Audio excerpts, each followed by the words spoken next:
Welcome to Family Communication. I'm excited to have you here. It's fun to look through the roll and see who I've had in class before and who I haven't. And so if you don't know me, it's nice to meet you. I am Dr. Bridget and am happy to have you call me that, actually. So today I'm just going to share my screen to get started, and then we are going to go through the syllabus. We're going to go through assignments, and we are going to go through all the things, okay? Hopefully this will be helpful. And of course, if you have any questions, you're welcome to contact me through Teams, Outlook. We'll go through all that too. You can email me, Canvas, any of that will work. Okay, just gonna share my screen really quickly here. So I want you to be able to see me on the side. Okay, so I'm gonna go to Canvas first. I'm gonna start here. Let me put it in student view, sorry. I didn't realize I thought I was on the home screen. I hope you had a good break. It was crazy for my family. Everyone was sick for like all 3 weeks. It was a lot. So I hope that you all fared better than we did. Okay, so if you look at the screen here, then you can see all the things that are available to you on Canvas. So first of all, you're going to notice there's one module. I know there's one module. That's intentional. There's a few more things that I need to adjust, and I didn't really want you to have to worry about the shift in that coming. So I already did that to one of our students, already moving this thing around again, and I always feel bad about that. So each module will follow this same basic pattern, and hopefully it's a pattern you've seen before. I find that by the time we get to this level, 400 level courses, we've usually taken an online class or two, and you're probably better at this than I am. So we'll just do the best we can. I am quick to admit that I am not perfect, and I hope that you are also equally as patient. Okay, so let's get started. The topics that we're covering for the week will be here. So this week we're talking about the course information and a social history of the family. I will be doing a brief lecture on the social history of the family on Thursday so that we can kind of go over the reading a little bit. It does not come from our textbook, and I'll talk about that in a little bit more detail. But it is a really important foundation to begin. Like, where are we? What does family mean? Like, what is family meant? Like, how does that relate to where we are now socially? And all these types of questions. So just be mindful that this is just setting a foundation so that we have time to get our textbooks, and also so that you can see where we've been sociologically, which is kind of the orientation that we take in this class, is both sociology and communication. So sociologically, where have we been? And then, of course, you are in your culture now, so you'll see kind of how things have changed over time. Okay, so you'll see that there's those topics. You'll see the date of the module. Everything will be due on Sunday. You'll have the whole week to do those things. And that's something that I'm pretty firm on. If you feel uncomfortable with that, of course you can turn in things early. That's fine. Okay, so let's start off with the objectives and the overview. So every week you'll have an overview, and the purpose of the overview, as far as I am concerned, is to give you basically a checklist. I don't know if you're like me, but I'm a checklister, and so this is helpful. If you're not, then it's just some general information of what you basically need to do. So for this week, you're going to want to read the course syllabus. I did just alter some things, so just be mindful that if there's something that you have a question about, please message me. Jacob sent me a message in Teams, and I was really grateful for that, so I'm open to that. So just message me if you have any questions. The next thing I'm going to ask you to read is the traditional approaches to the family. It's a scanned chapter, and so hopefully that comes through for you okay. The next thing I'm going to have you watch is this PBS video. It's about 10 minutes long. It's kind of like a crash course video. and they're going to talk about where the idea of the nuclear family comes from.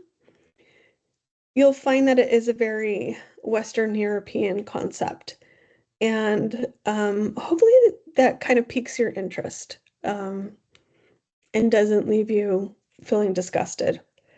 And we're going to talk about these emotional responses as well when we talk about our assignments for the semester. Okay, so you're going to want to complete the quiz. The purpose of the quiz is to kind of teach you how I present quizzes in my courses. So I'm a little more chill with this first quiz. I am interested in your ability to be able to think. And I'm less interested in your ability to regurgitate information. Does that make sense? So with this first quiz, I want to know that you understand what you're reading, comprehension, but I also want to see how you synthesize all the information together.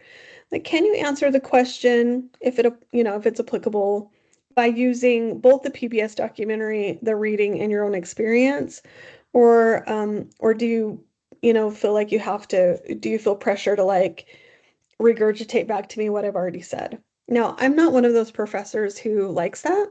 I would prefer for you to think for yourself. So, just be mindful of that. Okay. Also, I'm going to have you do a a discussion where you're going to introduce yourself, who you are, and who your family is. And we're going to talk about what I mean by that. This is a really important foundational statement for the whole course. So also, if you're feeling uncomfortable with this, just hold on for a second. I'm going to define that in more details. And then there will be no other submissions that you have for this week. But I would appreciate if you would respond to your peers, partly because you get points for that, okay? In the discussion about yourself and your family. Okay, so we're going to put a pin in that definition and we'll come back to that. I'm going to review the syllabus now. Okay, so my name is Dr. Bridget Reynolds Sheffer. I do have a PhD in communication, in management communication, but I have a foundation in communication and did some specialized work in family communication, actually. And so even though that might seem incongruent as far as specialties go, I do still have some experience in this. If you need to get a hold of me, these are the ways in which you can do that. One, you can email me. I do get notifications on my phone. So if you email me, then the likelihood of me responding to that pretty quickly is pretty high. You can message me in Teams, also get notifications on my phone. I'll probably respond pretty quickly to those. You can message me in Canvas. That'll take about 3 days for me to respond to you. Or you can come to my office hours if you are on campus, which are on Thursdays from 10 to noon. I am going to try to do a live lecture every week. Obviously, if you're able to listen, you're welcome to. If not, that's okay too, because it'll just be the time when I record our lectures and post them. So that's a little bit about how you can contact me. There is another page that is a little bit more just kind of about me, and if you're interested, you can read that for more information. Okay. So the purpose of family communication is to basically learn literally everything that we can about how we communicate in a family. Again, definitions are broad, but we are going to talk about things like conflict, intimacy, privacy, difficult conversations, what happens when you diverge from the family narrative, storytelling, the types of communication patterns, our family cultures, everything that is very interesting and to me anyway, and things that we're very much involved in. This will include both an opportunity to use quantitative and qualitative research methods, which I think will be fun. So we'll talk about that though when we do more of our assignments. The course outcomes are here. I trust that your ability to read is incredible. So I'm actually not going to read all of the course outcomes, but by the time you finish class, you should be able to do what we have listed here. You should be able to understand, like, what are the fundamental concepts of family comm? What are the theories that exist in family communication, or um, even in sociology, that underpin kind of how we engage with each other. Understanding these theories can help us make sense of why people do what they do, which can be a very insightful process, particularly in relationships that can be so awesome and so painful. So, hopefully that'll be interesting for you. We're going to work on some assignments that allow us to use some of our research methods, data collection, and give you a chance to analyze and interpret what you're experiencing from your data collection. And then we're gonna, you are gonna get a chance to analyze your communication patterns yourself within your family. Um, and again, we'll talk about that definition in just a second. Um, and we're gonna talk about kind of the storytelling around it. That's my favorite part. The stories are my favorite part. Um, and I'll tell you lots of stories from my own life just to illustrate kind of the fun things that can occur. And I hope, to hear in the discussions a little bit from you as well. Okay, the course is not embedded in the shell. Some of our communication classes actually have the text. Sorry, I said the course. The text is not embedded in the shell, but we do have the Wolverine thing. So if you have a lot of classes that need a lot of books, I would do that. Um, If you don't, opt out of it. But you do need the text for this book. And so I guess what I'm trying to say is, like, no matter how you get the book, it will, you need to. I don't care how you get it. I don't care if it's digital. I don't care if it's physical. I don't care if it's the fifth edition or the fourth edition. The fifth edition is quite old now, and you're going to find that some of the research is a little behind, like it's a little bit older. So one of my goals for this class is to try to update some of the research. That way we can stay, like, on top of what is going on. Partly because family communication reflects a lot of social trends. And if we're not staying on top of that, then we kind of just don't know really what the trends are. Um, yeah, it's fun stuff. Okay, so here's how this works. It's all Canvas, right? We're all online. Um, I will interact with you as much as you interact with me. What I mean by that is, like, if you need a lot of support, it's fine. I'm cool with that. Just let me know. Um, I will do my best to be as present as possible. So that means that I'm on Canvas, Canvas, okay?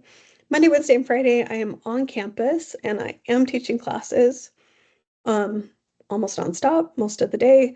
So um, I may not be as present on Canvas on Monday, Wednesday, and Friday, but I will for sure on Tuesday and Thursday. Here's something that you do need to know. You can expect to be using not just Canvas, but also Teams. We're going to talk about that a little bit later. I also might be encouraging you to look at movies, though they won't be required. They might be recommended or suggested on different streaming sites. So just be mindful of that. I do work really hard to make sure that most of our content is available through the library. And if it's not available through the library, then I kind of steer away from it. But there might be something that just, like, there's kind of no other illustration. Um, and so we just, we need to stream a movie. Here's something funny. The textbook writers have a document that come with their textbook for instructors, and it lists all of the movies that fit with that chapter in the book, which is super fun. I was like, we should just have a movie club. We should just watch movies every week.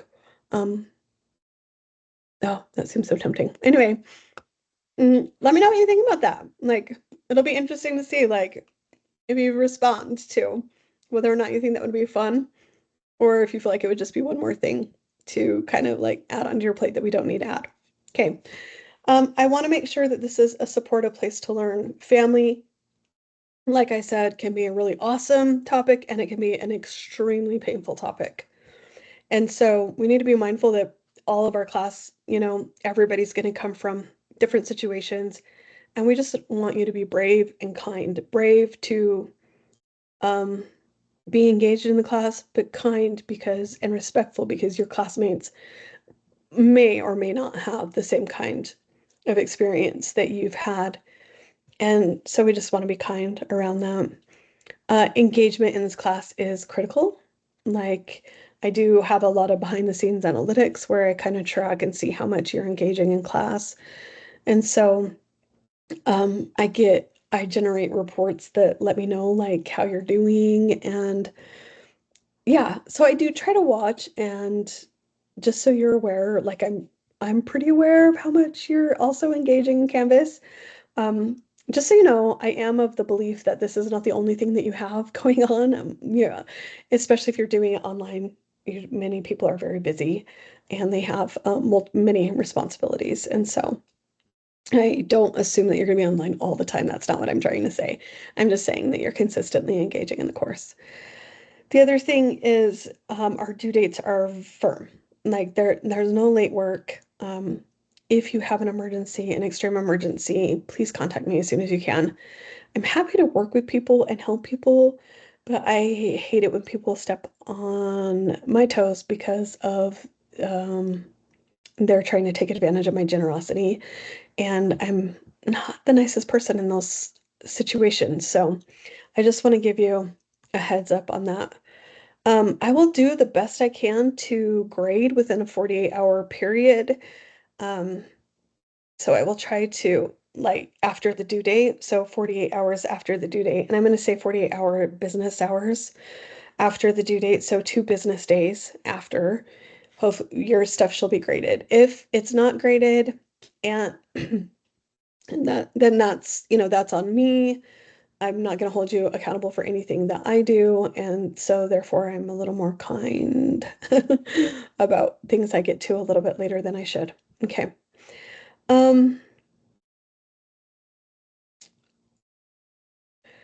Here you have a list of like what is, what when we talk about being in and outside the comfort zone, we have to remember that we learn on that periphery, that place that is at the edge of our comfort zone. If we get too far out, we can get too anxious and then we don't learn anything. Or if we stay too far in, we're just reinforced in our own ideas and belief systems and we don't grow. So we need to stay somewhere on that margin of the comfort zone. And so that's going to be kind of the challenge with this class as well, especially because I will probably present some ideas that are maybe different than what some of you might be accustomed to. And just remember that we can look at that from a non-judgmental perspective and just say, oh, okay, that's an interesting perspective. I've never thought about it that way before. I'm just gonna let that sit here, I'm gonna have a little mental shelf where I'm gonna put that idea and I'll just leave it there. And I'm not going to worry about it too much. I might ponder on it if there's something that resonates with me that I didn't think of before, but I'm also not going to be mean about it or rude or cruel. I'm just going to let it be. Okay? So just be mindful of that. I do want to highlight this. You can sensitively and constructively critique your classmates' work and perspectives. So I have a group of women that are my very good friends, and something I love about them is that I can say something like, oh, I would like to challenge your idea on that. Or they can say, I'm not sure if you're seeing it quite this way, but here's another perspective. And it's a very fulfilling process. So please be mindful that that's the goal that we're trying to get to here. And remember, like, these are about the ideas that we're sharing. We're not about the person. Family communication, again, super hard. So you're going to have to figure out a way to make a decision around like that kind of safety buffer zone, that boundary for you that's going to say, like I'm not going to let them kind of thicken up your skin a little bit. I'm not going to let, if people say things, I'm not going to let it get to me. Um, Probably because they don't they don't fully comprehend. Most people are very compassionate and empathetic. And so I can imagine we'll have probably a great experience with this. Okay, let's transition to your written work. Everything will be APA format, everything. So with APA format also comes like some very specific details on what the assignments should look like when they're turned in. So they should be typed, of course, double spaced, 1-inch margin, 12-point times. They're submitted on Canvas. I will be running them through CopyLeaks, which is just like it detects both whether or not you've plagiarized, copied somebody's paper, or you've used AI to generate the assignment. So we'll talk about AI as well in just a second. If you have any questions, like I can make appointments with you, even if they're like Zoom appointments or Teams appointments. Sorry, we use Teams here. We can do that too. Like if you have major concerns, I would rather talk to you face to face than have you try to send me an email. And part of the reason why is because most of our text-based communication doesn't come across because we don't have the nonverbal modifiers that we would if we were talking face to face. Therefore, I would prefer to chat with you if you have any questions about anything. If you need to send an email to me, please address it as Dr. Bridget. You can hear the example as Dr. Sheffer, whatever. I prefer Dr. Bridget, so that would be my preference. But please make sure that they're formal. I'm happy to be your mentor and your friend, but I'm not that friend. So don't be like sending me stuff like this second example where you're like abbreviating everything, whatever, actually makes me look very crazy. So just be mindful of that. Speaking of writing and strange writing, just to kind of go back to this, sorry. I do want to bring to your attention that I love the Writing Center. So if you need help with writing of any kind, like I would highly, highly recommend that you use a Writing Center. You'll kind of see what our assignments are going to look like in just a minute. So hopefully that'll kind of help you gauge like how much you want to engage with them. Okay, so here's just some hints for success. Be on time. Complete your assignments on time, excuse me. Make sure that you figure out everything. If you're unclear about something, it's likely everyone else is also unclear about that thing, just truly.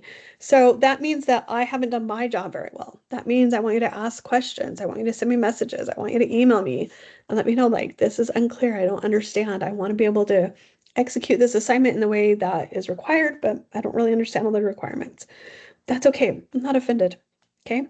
That's super, super fine by me. I'm human too, like I said at the beginning. Okay, so also on here, there are student and professor responsibilities. I've mentioned a lot of those already. If you want to read them, you're of course welcome to go back and read. Okay, so here are the assignment categories. Sorry, let me just, I need to write down a note really quick so I don't forget. Okay, so here are the assignment categories that will be your assignment for the week. Or for the week, the semester.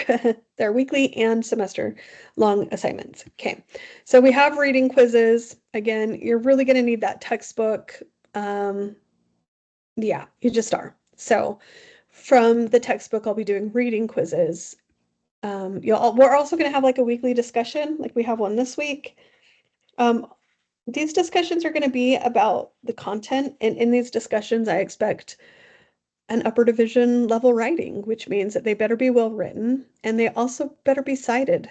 So for every post that you do, that it will be due on Thursday, you're going to write your post and then you should have a reference or two, even if it's just the book. I just want to make sure that you're staying really clear on what should actually be cited. And anytime we use the book or any type of outside reading or reference, we should always be citing it, even in our discussions.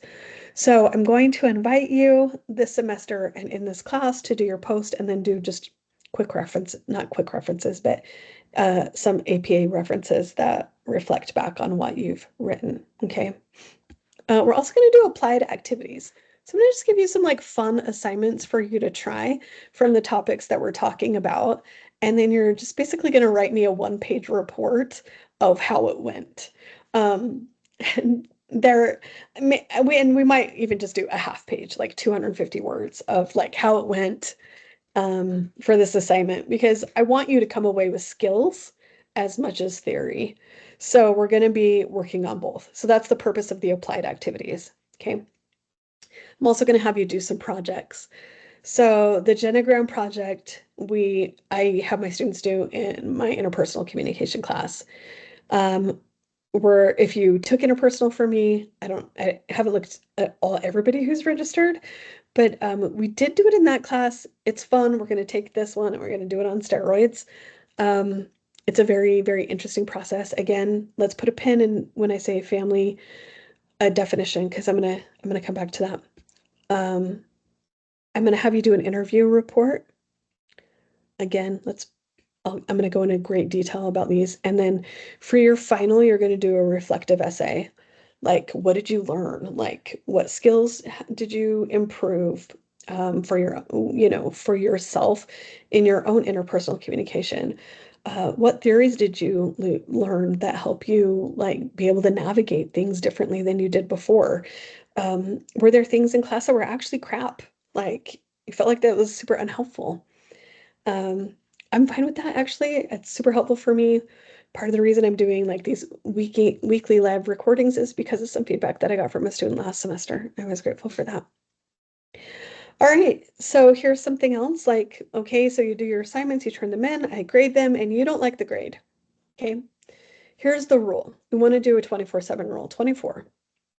So you have 24 hours before you can email me and let me know how much you hate how I graded the assignment. Okay, the reason for that is because it gives your body time to process. And it might be that after 6 hours, you're going to think about that grade and you might still be mad. But you might think about that grade and you might think, oh, okay, I can kind of see where Dr. Bridget's coming from now. Maybe I can use this as a growth opportunity instead. Okay. Um, just as a general policy that's implicit, I don't ever put this in my syllabi. I want you to learn more than anything else. So if you come to me and you're like, I didn't really like that grade, I was wondering if I could resubmit the assignment and if you would regrade it, I will say yes every time. Because for me, that's where true growth happens. Okay. Back to the 24/7 rule. Okay. So you're waiting 24 hours before you email me about something you might be mad about. Then you have 7 days from that moment to contact me. And if it's the 8th day, it's not up for discussion anymore or ever again in the rest of the semester. So what I'm saying here is like, I'm trying to grade in a timely manner, and you need to address those grades in a timely manner. And if we don't, then it's over. Like it's moved on. Water under the bridge now. Okay, so just be mindful of that. There is no late work, and the due dates are firm. Okay, so assignment dates are going to be changed, or they can't be made up. If you have a major emergency, I need you to contact me as soon as possible, especially if it's during a deadline. Okay, so all of your assignments will be due on Sundays. And so let's say like you are super sick on Friday night and you're like, oh, I'll work on this on Sunday, and you're still super sick on Sunday. Please send me an email sometime in that period and be like, I'm super sick. I don't know if I'm going to get to this. I just want to give you a heads up. I can work with that, right? I look at timestamps as much as anything else. If you email me on Monday after everything is due, I'm considerably less lenient. So just FYI. All right. Okay. All right. Now, there are the assignment descriptions here in the syllabus. I'm actually going to go to a document that I created for you guys to go through all of this stuff. I also have this like chart that I created for you. And so you can use this to kind of get a sense of like what is due what week. Okay, so this is week 1. The reading is from Chambers. That's that PDF that I've provided for you. We're talking about the social history of the family. Is there going to be a reading quiz? That's what RQ stands for. Yes. Is there going to be a discussion? Yes. Is there going to be an applied activity? No. That's what the X's mean. And an alternative assignment? No. Okay, so you can kind of just get a sense like, what do I need to be mindful of during each week? And also this kind of gives you a sense of how I am trying to modify what is expected of you during the week when you have bigger assignments due. So like this week 5, the genogram is due. Okay, I'm gonna have you do a reading quiz, but I'm not gonna have you do anything else, just a genogram, so that you can totally focus on that. All right. Because I don't believe this is the only class that you have. Like, I don't believe this is your end all be all of it of existence right now. So I want to try to be mindful of that. Um, so yeah, you'll be able to look through and see all of that. Yeah, okay. So AI, excuse me. I have been, I'm very fascinated by AI. I have a lot of ethical questions about AI. I also teach media ethics, so I'm actually teaching 2 weeks on AI this semester because it's become such a big deal. Um, I have used AI to grade before. Like I teach the AI how to grade, and that's just my personal interest in technology. And then I have it like grade. Actually, I think it's more unbiased. But there are other people who feel like that is probably the most mean thing I could do. And so the ethics around this is very interesting. So we've agreed as a department that you can use it as a tool, just like you would use Word to write your paper. Okay. So what does that mean? That means that you could use like Grammarly to help you make sure that you're writing an active voice and you have good grammar. You can use it for those purposes. You may not use it to create your work. You may not. Okay. So like the assignments that I have given you, I wrote myself, but I did run them through AI to make sure that it had enough detail and to make sure that it was an active voice and it had good grammar. Okay. So I am trying to use it as a tool, and you are allowed to use it as a tool, but we can't use it to generate work for us. Okay. So that's kind of where we are. Um, if we find out that you're using AI to create your work, to do your assignments, it's the same as plagiarizing and you'll be dismissed from the program. So just a heads up on that. How do we know? We use CopyLeaks. So just be mindful that we'll be running everything through CopyLeaks to see where it's come from. I did have a student last semester who sent me an assignment that was completely plagiarized, and then they said it was all their own original work. That was fascinating. So I just want you to know, for those of you, I don't know how many of you probably, I get accustomed to teaching computer science majors on occasion, and so I can go into all this tech lingo, but I won't. Basically, we have a lot of data on every assignment that's turned into UVU. We have access to a database that's national, in addition just to the internet. So kind of nothing we can't see that, and so I just would just do your own work, just do your own work. Okay. I don't do incomplete grades because I am a contingent employee. What that means is like I can be here next semester or I might not. And so I just don't do incomplete. So let's just make sure we get everything done. I do this, writing expectations. We've kind of already covered that. It's just kind of more of the same, like use it. Use the writing lab. You have so many sources, like resources. You have librarians, you have the writing lab, you have like Grammarly, you have access to so much stuff. Use it and make your writing awesome, okay?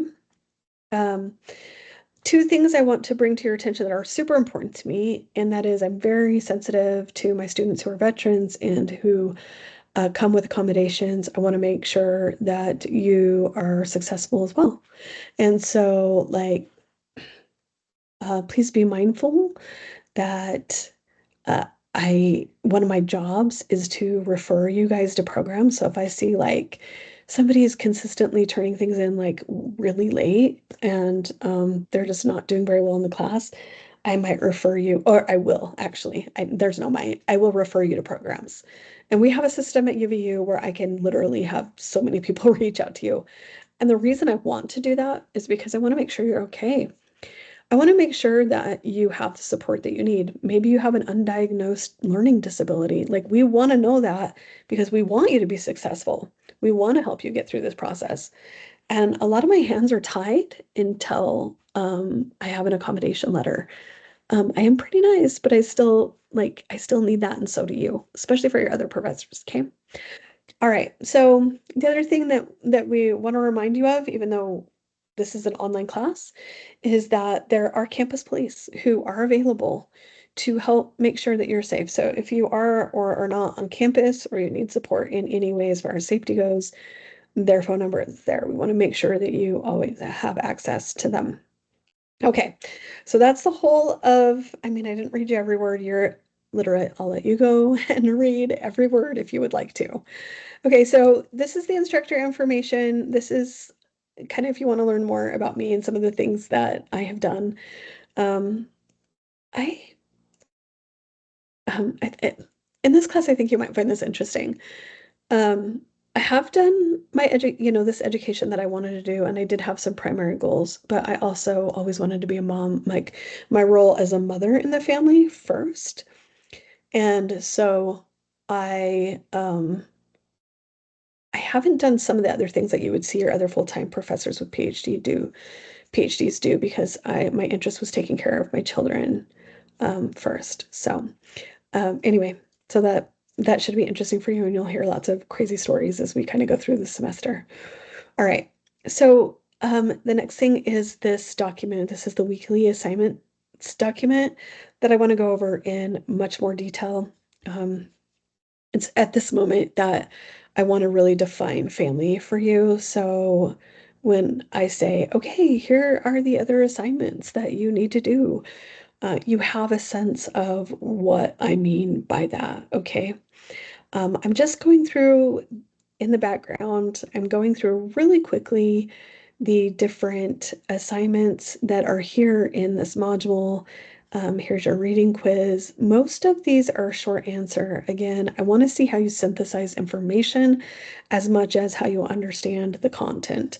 And so often my quizzes are short answers. If they are short answers, what I mean is no more than 5 sentences.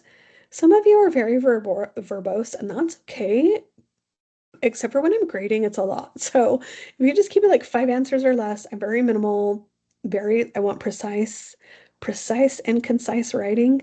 Um, and that'll be awesome. And if you have a hard time doing that, this will be an interesting challenge for you. I just would encourage you to challenge yourself. Okay, this is the introduction. I actually introduced myself too. I'll be on this discussion as much as I possibly can. Okay. Tuesdays and Thursdays are my day to be like online. So just be mindful of that. This is the one I wanted to get to. We are going to be using Teams quite a bit. Okay. So I really want to make sure that you check in on Teams as well this week. So what does that mean? I need you to go over here to Teams. I need you to download it on your phone. And the assignment is that you just write a question. This could be a personal question. I'm a pretty open book. Like I don't have a lot of boundaries around information. Um, so this might be a personal question. This might be a you question about the syllabus. Like Jacob had a great question about a paragraph that I had left in there that I needed to take out that I had forgotten to take out. Thank you, Jacob. So I was able to address that. I'm also going to put some other kind of channels in here as well, something that's related to humor, because family is awesome and stressful. So we're going to talk about that as well. So there'll be other channels as well. I also want to encourage you to create a channel. You're welcome to create a channel to encourage conversation here. I would love that. I would love to see you there. But we're going to use this quite a bit. We're going to use Teams quite a bit. I'm also going to use the files quite a bit. So like when I do PowerPoints, I will upload them here. So we're going to be on Canvas, I don't know, 75% of the time, and we're going to be on Teams 25% of the time. So just be mindful of that. Make sure that you have access to it. And again, like if you come to the chat and you send me a chat, I respond pretty quickly. Okay. So that's the other thing I really wanted to bring to your attention before I get into this assignment. This assignment document. So you have access to this document. It's 12 pages long. So you're like, no, she's making us read this chapter and this stinking document. I'm not. It's actually rubrics is the reason why it's so long. Also, I hate it when tables go onto another page. So we'll go through this really quick and hopefully I'll help you make sense. This is the one time I am going to read something to you because it is so important. It's important to me. It's important to my direct boss. And we just want to make sure that everyone here has a very clear understanding of what we mean when we are giving you assignments that are related to family. Okay. So like I said, I'm just going to read this out loud to you. Okay.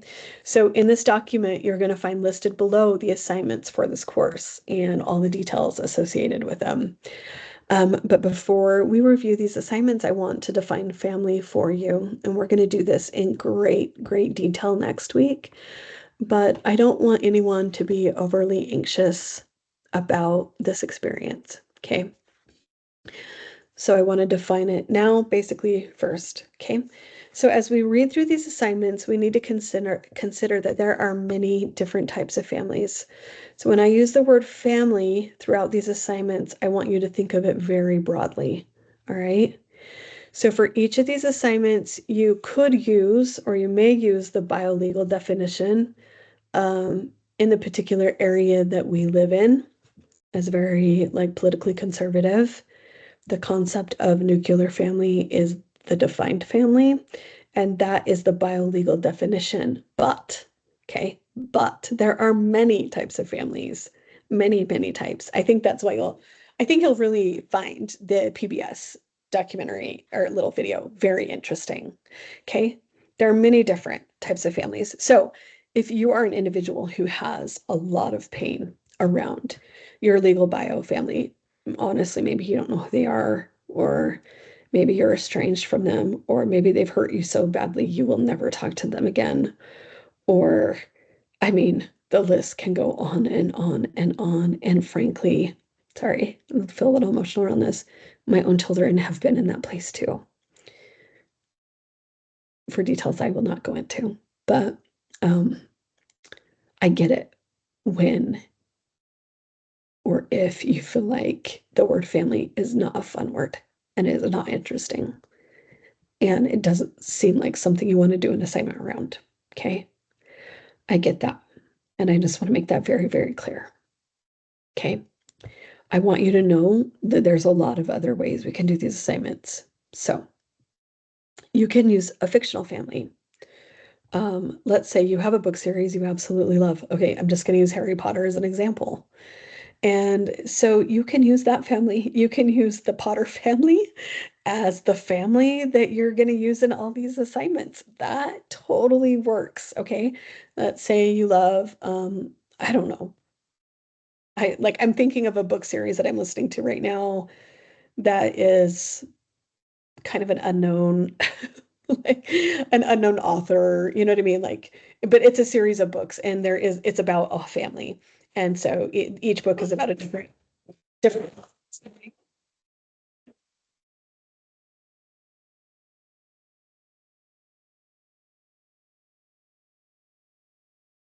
So sorry, I have big dogs. Okay, so each book is about a different member of the family. I could use that book series. So when we do these assignments on family, I want you to just be mindful of that. Like it could be your family if you feel joy there, and it could be a fictional family that's in a book series that you absolutely love. Okay. You could also use your chosen family. Like, who is it in your life that you feel like is in your mother role or is in the father role? And that could be like a roommate, like you might have one of those old soul roommates that's just like the wise old man that you consider grandpa. You know what I mean? Like, you can use your chosen family for these assignments.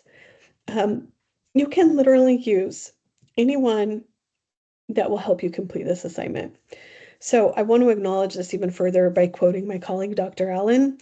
I really loved what she wrote, and this was just this morning. So, because she and I were kind of going back and forth about some of these assignments just to make sure that we met everybody's needs and we were sensitive to kind of the issues around family communication. So she said, I always lean into the role definitions of family rather than the biolegal for this course. So we'll talk about this in chapter 2, the roles. So, and that's like the wise old roommate that feels like grandpa, that's a role. And so that's one way you can do this too, is lean into the role definitions of the family.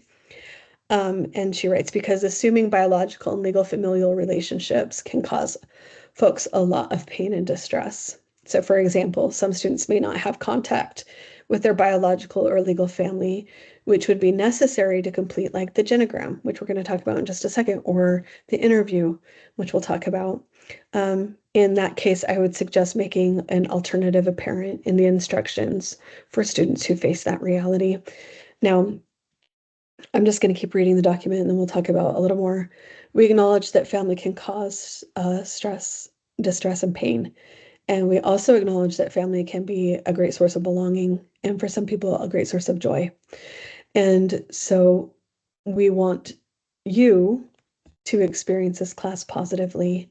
So, in other words, we want your family, whatever your family is, to be a source of joy. So, if that means we're using the Potter family, that means we're using the Potter family from Harry Potter, okay? Like, I want you to use whatever family will support you in feeling joy and in learning the principles in this course. All right. So, and here I mentioned that my own children have had challenges in this regard.